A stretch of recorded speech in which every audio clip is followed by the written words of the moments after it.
All right. Welcome to another edition of Shabbat Lounge. This is Matt. And Jake here. And we are coming to you with another Torah portion. So, Jake, what do they need to do? You need to like and subscribe and make sure you give the thumbs up and pass this on to your neighbor and go read this for yourself. Yeah, I think that's the most important thing. If you haven't read the Torah portion, just turn this off and please go do that right now. That's step one. Right. And then come back, and this should be the first podcast you turn on. Yeah, we appreciate if you share this with someone, if you like it. If you leave us a comment, let us know that you indeed listen to it. So we always like it when people leave us little Easter eggs of some nugget that we said during our conversation. The non-pagan Easter eggs. Yes, the non-pagan Easter eggs. We do not promote Easter eggs in any way. In fact, we're very much against them. That's right.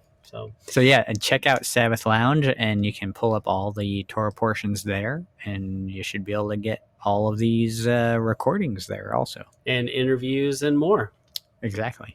All right, so Jake, what's this one called? So this is Shoftim or Shofatim, something like that. And it's Judges. Right, so that's Deuteronomy 16, verse 18 through 21, verse 9. All right, so it's in this Torah portion, you've got this reference to blind justice and that Yah is no respecter of persons. So at the beginning, he talks about that. So at the very beginning, he says in 19, you shall not wrest judgment, you shall not be any respecter of persons. Right. So how does that square? Yeah, treat everybody, like in the book of James, it talks about don't show impartiality. That's directly tied to the scripture. And, when back in the day when I was in regular Christianity, I did not know that those scriptures were tied together. But now I do. There you go. Now you do. And so recently we did a teaching about blind justice, didn't we, Jake? Yes, we did. And whereas the concept that it stands for, about not being partial in your justice, there's more to that story. So go check out the podcast we did on that.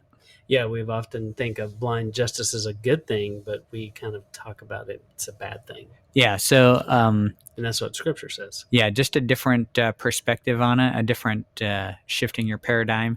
And I think the important thing to think about with that is, what should justice have its eyes on? Yeah, that's good. All right, so then we have this principle of 2 or 3 witnesses to establish a matter. You need 2 or 3, and one should have curlers in their hair. I think that's... One should have a microphone. Yeah, that might come later. So it's 3 images, but only 2 people, I guess. Yeah. So we see this in John 8. Right, so Yeshua went to the Mount of Olives early the next morning. He returned to the temple courtyard. All the people went to him, so he sat down and began to teach them.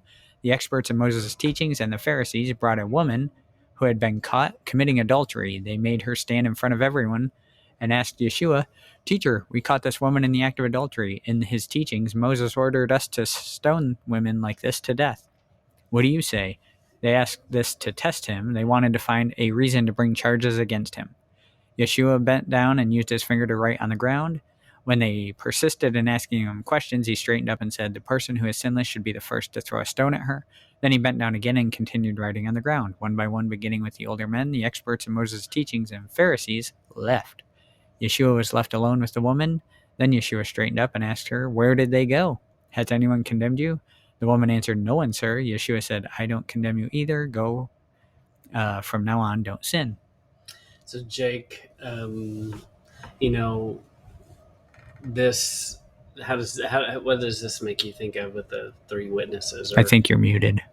Oh, yeah, I am. Now you're muted. Now I'm muted. So what does that make you think of with the witnesses? Yeah, so they all went away, and now there's no witnesses. Yeah. So That's exactly right. So, and there's definitely lots of things going on here. So Right.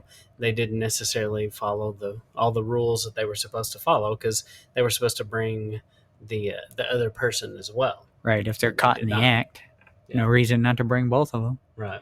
And then Oh.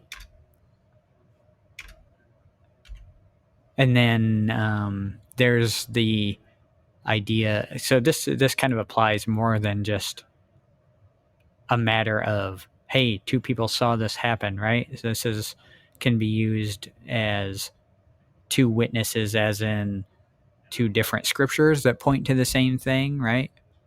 And this is Oh, yeah, yeah, used yeah. as all right, there's two witnesses at the Two witnesses to end establish a times, matter. right? Yeah. Mm-hmm. Yahweh calls two witnesses to witness against us, right? Mm-hmm. The two So witnesses in Revelation. right. Yeah. So there's a lot to this, two or three witnesses. Yeah. And then you see this concept here. Jake, did you know the word possess is used over 50 times in Deuteronomy? Not until this very teaching. Right. So It seems like he uses a lot. And so there's, he talks a lot about possessing and dwelling. Dwelling is to occupy and live, to thrive abundantly, but they can't do the live part if they don't do the things he asks them to do. right. They won't get the blessings. Yeah, and we've kind of been seeing that throughout, the possess thing being. It's definitely a problem for them. Yeah, and it's definitely something he tries to hammer home. I mean, we're only chapter 18, right? Yeah. So, Yeah. I mean, or 16, but Yeah, and you can't, if you can't possess the land, you you're not can't going to dwell in it. dwell, and you're not going to live very well. Right. So it does go in order, Right. very much so. Well, and then he talks about having a king. So Jake, read this. What does he say? Does he actually say you have to have a king?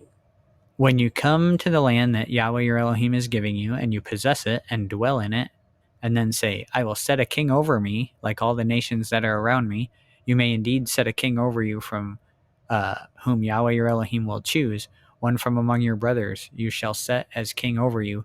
You may not put a foreigner over you, who is not your brother.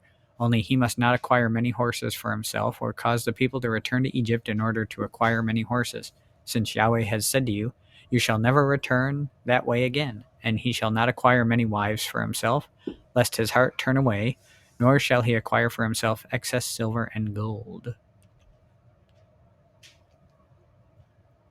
And just to finish that off, and when he sits on the throne of his kingdom, he shall write for himself in a book a copy of this law, approved by the Levitical priests, and it shall be with him, and he shall read in it all the days of his life, that he may learn to fear Yahweh his Elohim by keeping all the words of this law and these statutes, and doing them, that his heart may not be lifted up above his brothers, and that he may not turn aside from the commandment, either to the right hand or to the left, so that he may continue long in his kingdom, he and his children in Israel.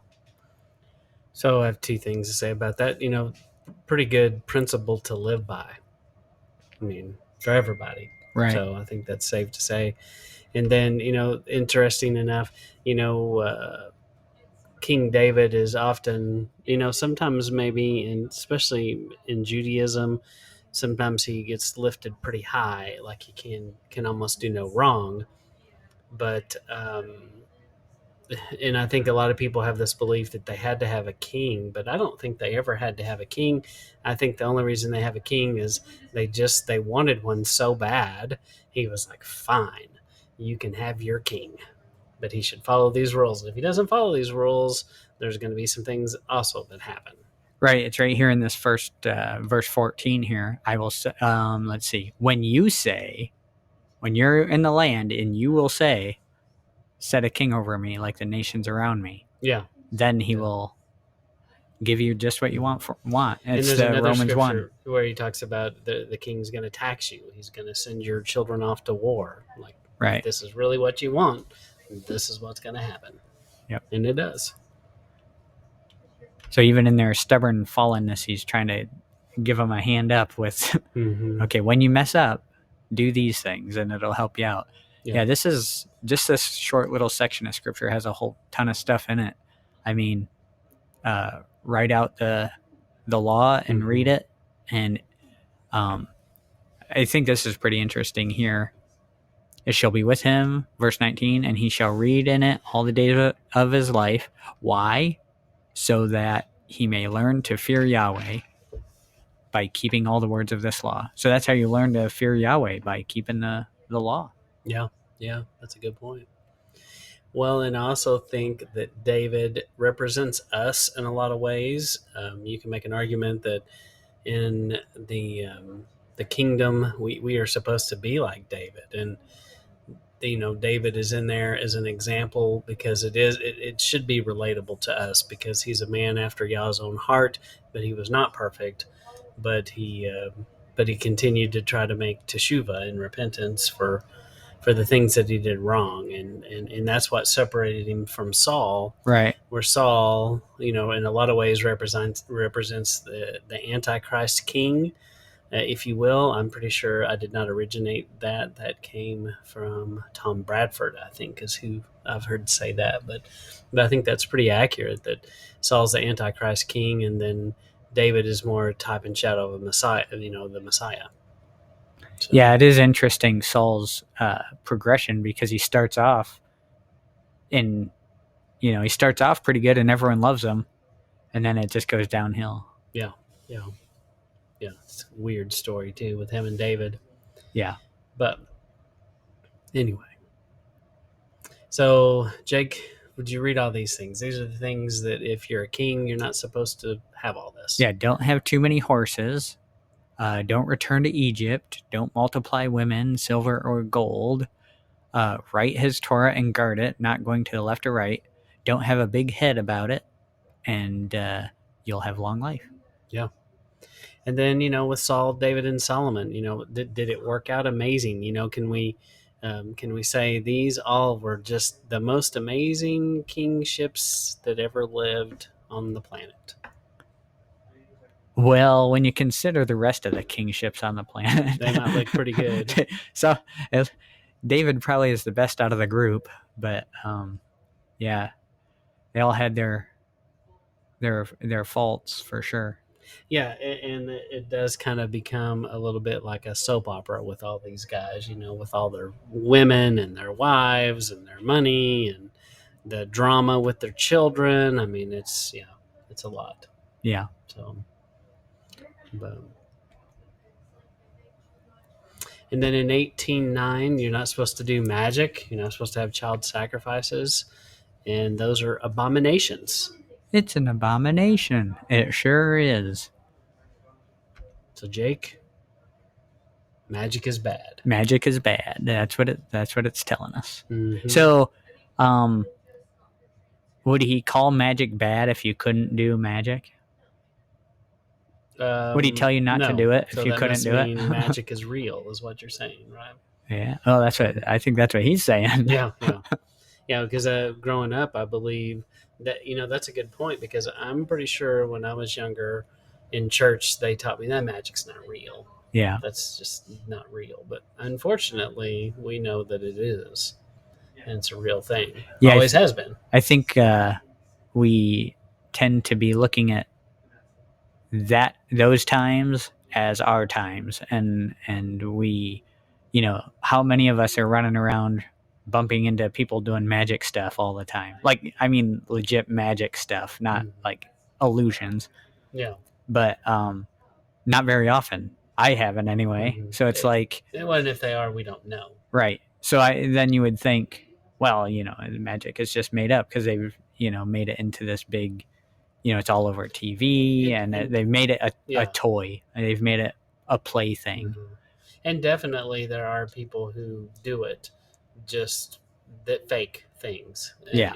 Sleight of hand, and they call it magic, and it's just hand tricking your eye. But there is a real magic. And so, there is a fake, just like everything. There's even with your faith, there are people who fake that too. And people fake magic, and then there are people who really tap into it and worship it. Yeah. So bad news. And back to those kings, we've got Saul, who he consulted witchcraft, and was not supposed to, but he did. So we have a little comparison between Deuteronomy 18:3 and Matthew 5:48. All right. So 18:13 says, "Thou shalt be perfect with Yahweh thy Elohim." And then what is Matt? What do you say? What do I say? Yeah, Matthew 5:48, be ye therefore perfect, even as your Father which in heaven is perfect. that's Seem great. pretty similar, don't they? They're pretty similar. Yeah. It's almost like they knew what it said back there. Yeah, yeah. But I don't think I made that connection before, or definitely not in my Christian walk. So, and then we've got this, Jake. Explain this Deuteronomy 18:22, the prophet thing. So let's see. When a prophet speaks in the name of Yahweh, if the thing follow not, nor come to pass, that is the thing which Yahweh has not spoken. But the prophet has spoken it presumptuously. You shall not be afraid of him. So yeah, this to me ties right into Deuteronomy 13. It's kind of like the other side of it. Mm-hmm. Deuteronomy 13 is if he says something, even if it does come to pass, but he's leading you away from Yahweh and his ways, then he's a false prophet. This is saying, this is kind of the easier option. It's like, or if he tells you something and then it doesn't happen, hey, the end times, Messiah returns 2030, right? Mm-hmm. So we'll see. And then he says, if that doesn't come to pass, they're a false prophet and have spoken presumptuously. Mm-hmm. So, well, I do think there's a difference in those two things, because somebody can be a false prophet, and that's one thing, but I think this is not the same thing. I don't think this person is, I think a false prophet is trying to manipulate and trying to mislead. Sometimes you can have a dream, you can wake up and have this feeling, and you can be wrong about that. yeah, And I that's think true. that's what this is. I think that, and it just says, you probably don't have this gift of prophecy, and so Or at least you didn't use it for this this yeah. prophecy. But I do think it's probably a gifting and a thing that people get, and if you are going around and the things that you feel aren't coming true, then you don't have the gift of prophecy. Yeah. Or you're using it incorrectly. You had some bad chili or something. Yeah, yeah. So Yeah, I think because there is a difference in the penalties. Yeah, I think you're right about very that. different. Yeah, So, 13 is I think you stone him, right? yeah. It's you're not messing around. So, And this one is, hey, don't be afraid of that guy. yeah. So Don't listen to what he's saying, basically, is what he's saying here. yeah. In Deuteronomy 19, you've got 3 coastal cities, and then we're going to talk about Cain and Abel. And so Jake, how is this? How does the Cain and Abel story prove this is the law before the law? Okay, so this is actually talking about manslaughter, right? So whenever you would commit manslaughter, kill someone by accident, you could go to a city of refuge and be, allowed to hang out there until the priest dies, right? So interestingly, that is a situation where your freedom depends on someone else dying for you, essentially. That priest has to die for you to be free. Mm-hmm. So that's a shadow of Yeshua.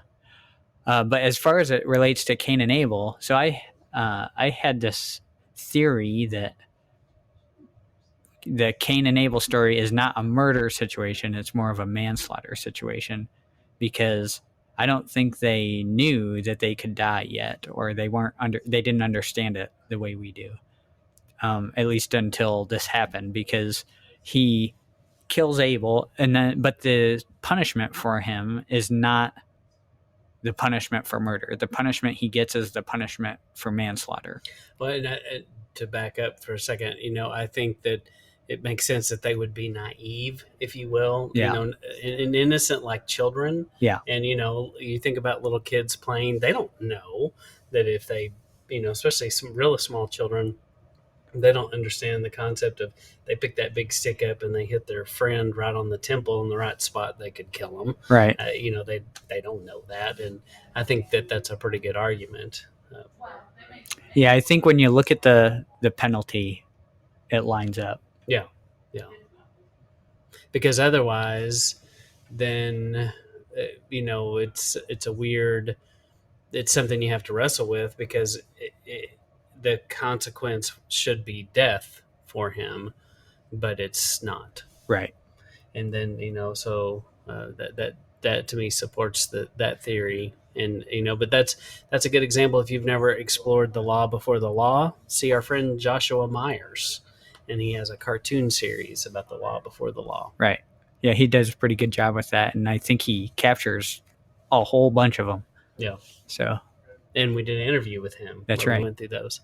And then Jake, this Blood Avenger, 1911 through 13. I could see some people having that job title and taking great pride in being the Blood Avenger for their family. Yeah, this is like, I don't know. This seems to be the one that kind of fits, I guess, human nature. You want to take vengeance, and here's your one opportunity to. It's like legal. Yeah. To be the avenger of blood. Yeah. Yeah. Yeah. So if any movie makers out there that want to make a movie, The Blood Avenger or The Avenger of Blood, come talk to us. It's our idea first. So That's right. That's right. We'll tell you how to do it. That's right. We want a percentage. And through Deuteronomy, he talks a lot as well about guarding the commandments, observing the commandments, love. So, so Jake, how does this work? How do you think it's possible that you're, by guarding the commandments, you're also loving?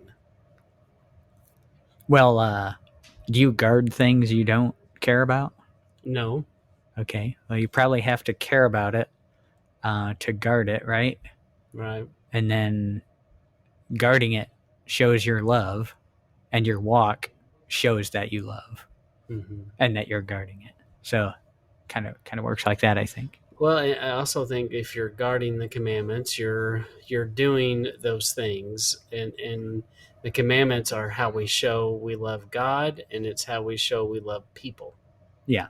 And so by guarding them, you're also loving him. So, and that's what a lot of people don't understand is when Yeshua says, the thing that gets shortened in Christianity to love God and love people. Yeah. That is really just observing the commandments. Right. And people don't understand that. Yep. So you can't love God and you can't love people unless you guard his commandments. Yeah. And then this is a faith with action. This is not sit back and watch other people do it. This is very much involved faith. Yeah, it's like any other relationship. I mean, you do things for the people you love, and we're out here wandering around, floating around in the ether here. That's right. So while we're doing that, there's things that we should be doing. So, and not doing. That's one thing. A lot of people, especially when you come to Christianity, you're like, oh, all these things I had to stop doing. And I think, and I looked at it that way too. And I wasn't as averse to that as many people, but I think the thing that's missed is it's not just about the things you need to stop doing. It's what things do you need to start doing. And I think that part gets missed. Yeah. Yeah, that's good. All right, in 1914, don't move the sandal. This is sandal covenant. Right. This is Matt's favorite covenant. I didn't know I had a favorite covenant, but apparently I do. Yeah, it's the sandal covenant. Yep. And it has to do with showing where your land boundary is. And moving the sandal, that's something today in our world we're like, huh? The sandal? Yeah. But it was like moving it's like just, it's voiding a contract. It's changing a legal, claim on a piece of property. So it was a big deal. So it's like bearing false witness, and it's stealing. It's a lot of bad things, really. And then this list of things, we recently did a talk teaching. I don't know what you Yeah, call it. we don't like to say teaching. Yeah. We're not really teachers, but We did something about Christians follow Torah, and you can find that on Sabbath Lounge. And we talk about how um, many Christians they've been following Torah, and when we were too, and to a certain extent, that's been happening. So let's look at some of those things that prove that they follow Torah. right. So no partiality in your interactions, right? No child sacrifice. I think we would all agree on that, right? Right. I mean, sometimes you don't even have to be a Christian to Mm. accept that one, right? Mm-mm. Don't steal land. No false witness. So yeah, I think those are pretty straightforward. Yeah, I think that every Christian in the world would be like, yeah, we're not doing that. So, and they're following Torah. Right. Because show me the commandments in the quote unquote New Testament where it says, don't steal land and don't sacrifice children.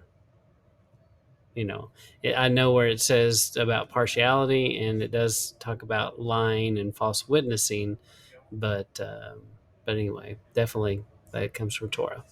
Yeah. I think that steal land thing was verse 19, chapter 19, verse 14. No. Okay. And then in 23-4, it says, listen, Israel, today you're going into battle against your enemies. Don't lose courage. Don't be afraid or alarmed or trembled because of them. Yahweh your Elohim is going with you. He will fight for you against your enemies and give you victory. So this is what you should say before you go to battle. Right. So still a good principle today. Right. This is the let not your heart be troubled scenario because Yahweh goes before you. Be of a good courage, Matt. All right. That's kind of like the Braveheart moment, by the way. And the priests go through the line of men, and this is what they tell them. All right. So there was an option when they were taking over the land and moving people out that there were some people that could surrender peacefully. There was an option for some of them, not all of them. Some of them, they were very specific on what they had to do. But right. This is peace out, people. yeah. And then these are the people we're talking about here. So yeah, if you've ever seen a guy that looks like this, he's probably a bad guy. Yeah, probably a bad guy. Probably in your nightmare. But these were the folks that total destruction. Or at a furry convention. Oh, I'm not familiar with that. Me either. Yeah. But definitely threw you off your game there a little bit. You did. Threw me off a little bit. The wheels are turning in my head slowly. Oh no. Yeah. I need a little grease though. Yeah. But total destruction to the following people. And so they're supposed to wipe them out. And you kind of are like, what's the big deal? Yeah, wipe them completely off the face of the earth. Why does he hate them so much? And a lot of people, this is one of those passages when I didn't understand these things correctly when I was teaching this to junior high kids a long, long time ago in a Bible class. I can remember being like, I don't know why he was so angry. I don't understand why. He's not very nice. Why he's so angry here, and then he seems to be so loving and kind later on. So Jake, just read a little bit about who each of these groups are, just that thing we talked about. Okay, so the Hittites, they're the second son of Canaan, mountaineer, implication of a torn veil, Mount Hermon implications there too, and the Watchers. So I think the Watchers are some crazy dudes. The Watchers would be like the Nephilim. The Nephilims. Yeah. Mm-hmm. Yeah. And then you got the Amorites from east of Canaan. They were the mountain dwellers. And what were you saying about mountain dwellers? So yeah, there's discussion on that, being that these would be similar to what you would call dwarves or something like that, right? From not like not just short people. That's not what I'm talking about. I mean, like you had Lord of the Rings style, yeah, because you had giants in that time. you have these mountain dwellers of this time. You have, all kinds of things going on here that we just don't accept in today's, because we've been kind of programmed to think this stuff is all make believe. Yeah, that doesn't happen anymore. That's not real, and I think you can make an argument. We were having a pre-show discussion about this is definitely seems like remnants of a pre-flood world that is very different than what we understand in modern historical terms, and that the pre-flood world was that's something you should study out. It's a rabbit trail we're not necessarily seeking to go on right now, but you should kind of look at that and have some kind of an understanding of what the pre-flood world was like and what Noah was up against and why God was so angry with it. Right. Why he would destroy the whole world. And it is connected to these guys because they somehow, legend has it that after the flood, some of these descendants go find this stuff and resurrect it. So this is it talks about before the flood comes. It's talking about the Nephilim, and it says how they were there before the time of the flood, and then after those days also. Mm-hmm. So there's a strange situation there where these guys kind of return. Yeah. So I think on Canaanite. Yep. Yeah. So the Canaanites are, the name kind of says it, Canaan, right? So zealous, merchants, traffickers. What do you think they mean by traffickers? Stealers of people, kidnappers. Yeah. So, kidnapping was a big deal in the old world. Frankly, it still is today. And human trafficking. It's definitely yucky stuff for sure. Nothing good. So then the Hivites, 6th from Canaan, Ham, Mount Hermon villagers. So Mount Hermon is where the incursion happened with the angels. And once again, long rest Rob Skiba. But Rob Skiba has some great teachings about Mount Hermon, and he went into great detail about some of that, and I think it makes a lot of sense. So if you've never listened to Rob about that, that's a good one to go to YouTube University on. Yeah, and then just in terms of wiping these people out, if you see this third picture, if you're watching the video portion, this is what they would do to people. They're babies, and that is evil beyond evil. And it's, you can kind of look around today and see similar evils to that, and you think, man, the hammer's going to drop soon. Yeah. Just because, he couldn't let that stand. Mm-hmm. Yeah. So it makes sense once you figure out what was actually going on there. And then there's two more, the Jebusites. And the other thing we'd have to say about these two, these are also folks that weren't even supposed to be in this land, that were just, they knew that this land was special and that Yah wanted this land. And it's almost like they go in and try to occupy it because their intention is to overthrow God. It's one of those things where, like when you're in the Christian world and you read about the Tower of Babel and you're a kid and you're like, yeah, you have no idea what any of that meant. Right. It's like they built a big tower and then they got in trouble and it was, I don't know. It didn't make sense. Yeah. The way it's explained is it sounds like just a fable to explain why we have different languages. That's exactly right. And a lot of people teach it that way. But it's more than that. It's these people, their ancestors, who are trying to kill God. That's what they want. It's more than they really believe. They are at war, and they thought that they could. And those are the people. These are the true God haters. And unfortunately, today we still have God haters here. There are people who are still doing these kinds of things. Yep. Unfortunately. Maybe because they didn't get rid of them back then. Probably. So then you have the Jebusites, Jebus descendant. Makes sense. Palestinian, Cain, 3rd from Canaan. So Perizzites, rural person, village from southern Canaan. I hear a lot of Canaan in the Canaanites. Yeah, Maybe that's why it was called the land of Canaan. lots of that kind of descendant thing happening. Yeah. So, go look up those people. Go, if you have a little time, research these tribal groups. If you just do a quick Google search, you'll find information about these guys, and you'll find as much information as you could handle. Yeah, and mostly that they're pagan and not good. Yeah. So I think we've about come to the end of Shophatim. Judges.